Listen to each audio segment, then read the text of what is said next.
Today I'm going to be sharing one of my favorite drills to help players simplify their movement through their backswing. So if you're a player that has the tendency to stand up, thrust or sway a little bit too much, this could be a really good video for you. Hopefully you'll find a few keys here to help you with those patterns and your game. Hi everyone, thanks for joining me again. Today we're looking at simplifying the rotation through backswing. I've got a great little exercise behind me that I've used with lots of different players that seems to help players reduce movements that are not helping them and encourage movements elsewhere that do help them. No matter what their movement pattern is, this is often a good one for players. So I find that it's definitely worth giving a go. For me, I'm going to go through it in a moment. It really helps me to maintain the right level in my backswing and encourage a better rotation of the pelvis. And if we look at rotation as a combination of sway, which is the movement away from the target and towards the target, lift and drop. Lift would be obviously going upwards, drop going downwards, and then thrust, the movement towards the ball and movement away from the ball. So rotation is actually a combination of all those movements, and it's helping a player to combine the right amount of scale in each of those movements for them so they achieve rotation in the best way for them through backswing, so they're in a good position to move into downswing. So I'm going to get the exercise band here now.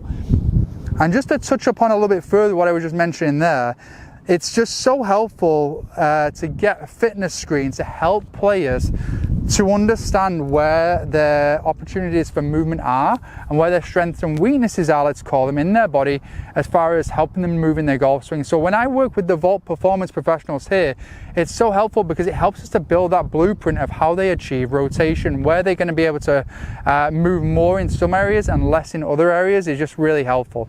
Okay, so as I mentioned, for me, I've actually put, you probably saw me, that I put the band over my trail foot and looped it up over my lead shoulder, put my lead hand through the band there. And this band is a great representation of one of the fascial slings in our body that runs all the way from our lower trail side up through our lead side here. We actually have another sling very much opposite from lead side up to trail side, but we're just going to focus on this one for now. So going into our setup, first of all, when I get into setup here, I just kind of get a push on the band there. It really helps me to position my rib cage in a really good position.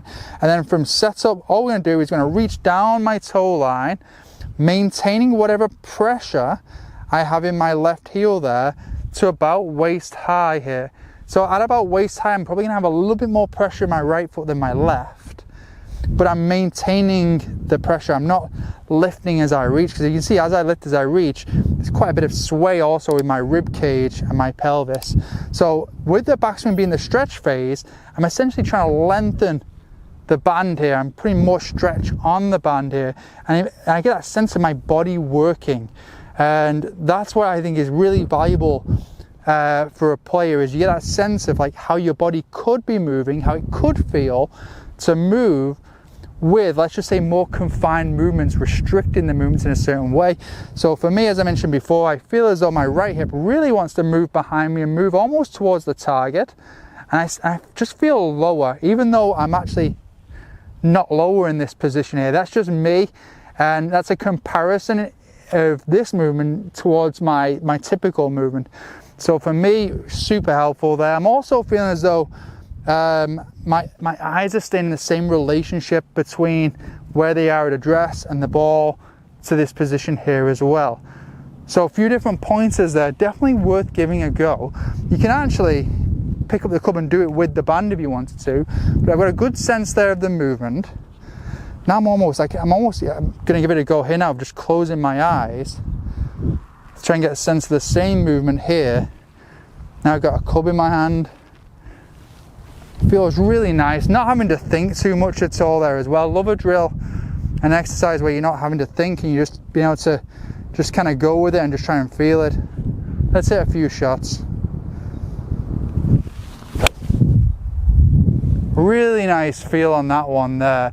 But more importantly, felt as though I did a pretty good job in the move away there, making it somewhat similar to when I have the band. So using this out on the range might be a good good pattern, good training protocol for me. A few shots and then hit using the band back and forth. I do use it in my warm-up every day. So if you feel as though you might be moving a little bit more in certain areas than you would like in your backswing, and you could be more, let's just say, confined, more controlled, just to try and use a few words that people would typically use for aspirations through backswing, then give this exercise a go. I find it's a really good one. It's worked really well for a lot of players. Confident you're going to get some good awareness from it. And please, if you haven't already, hit subscribe, and I'll try and keep putting out good content to help you with your game.